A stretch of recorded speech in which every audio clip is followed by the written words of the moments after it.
mambo ya capitation ambayo ilikuwa inakuja kwa shule, wazazi wanakuwa hawana shida. As we speak today, watoto wako nyumbani. Walimu wamefunga shule mapema kwa sababu ya madeni, because they have no money for capitation to pay suppliers. Rais Uhuru Kenyatta, my brother, ile NHIF ulipanga ilikuwa nafanya kazi mzuri, ilitolewa. Yule jamaa akaleta mnyama ingine anaitwa SHA.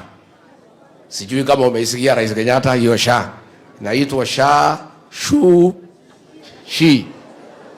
Inafanya kazi? SHA inafanya kazi?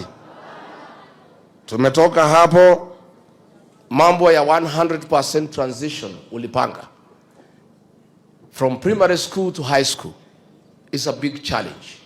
So kelele iko kila pahali. Shida imekuwa katikati ya Wajaluo na Wakikuyu for many years.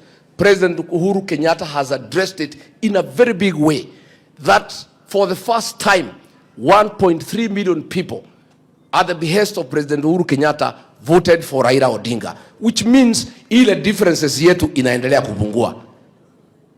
Na mimi niambia akina Junet, mnatukana Uhuru Kenyatta.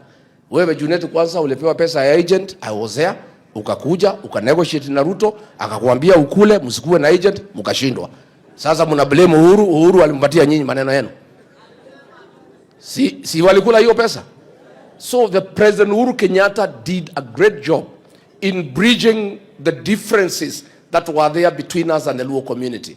And it is upon us there, because Uhuru is retired, to take it further. James Orengo, tunataka tukae na nyinyi. We are one people.